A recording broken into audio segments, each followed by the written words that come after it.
حضرت سیدنا ابو ہریرہ رضی اللہ تعالی عنہ فرماتے ہیں،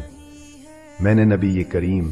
صلی اللہ تعالی علیہ وآلہ وسلم کو یہ فرماتے ہوئے سنا کہ اللہ عز و جل کی قسم،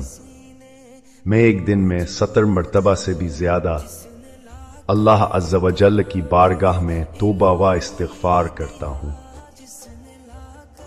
حضرت سیدنا اغرب سن یسار مزنی رضی اللہ تعالی عنہ سے مروی ہے کہ نبی کریم صلی اللہ تعالی علیہ وآلہ وسلم نے فرمایا، اے لوگو،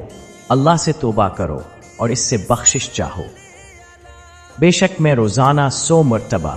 اللہ عز و جل کے حضور توبہ کرتا ہوں۔ حضرت سیدنا ابو موسیٰ اشعری رضی اللہ تعالی عنہ سے مروی ہے کہ رسول اللہ صلی اللہ تعالی علیہ وآلہ وسلم نے ارشاد فرمایا، اللہ عز و جل رات بھر اپنا دست رحمت پھیلائے رکھتا ہے تاکہ دن کو گناہ کرنے والا توبہ کرے، اور دن بھر اپنا دست رحمت پھیلائے رکھتا ہے تاکہ رات کو گناہ کرنے والا توبہ کرے۔ یہ کرم نوازی اس وقت تک ہوتی رہے گی جب تک کہ سورج مغرب سے طلوع نہ ہو۔ خادم رسول حضرت سیدنا انس بن مالک رضی اللہ تعالی عنہ سے مروی ہے کہ نبی کریم صلی اللہ تعالی علیہ وآلہ وسلم نے ارشاد فرمایا،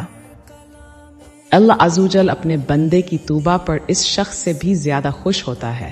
جسے اس کا اونٹ چٹیل میدان میں گم ہونے کے بعد اچانک مل جائے۔ مسلم کی روایت میں یہ الفاظ ہیں، جب کوئی بندہ توبہ کرتا ہے تو اللہ عز و جل کو اس سے بھی زیادہ خوشی ہوتی ہے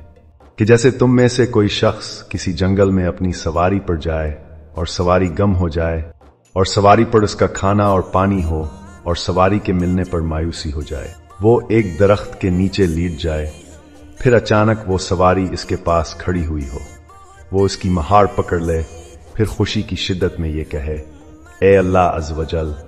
تو میرا بندہ ہے اور میں تیرا رب ہوں،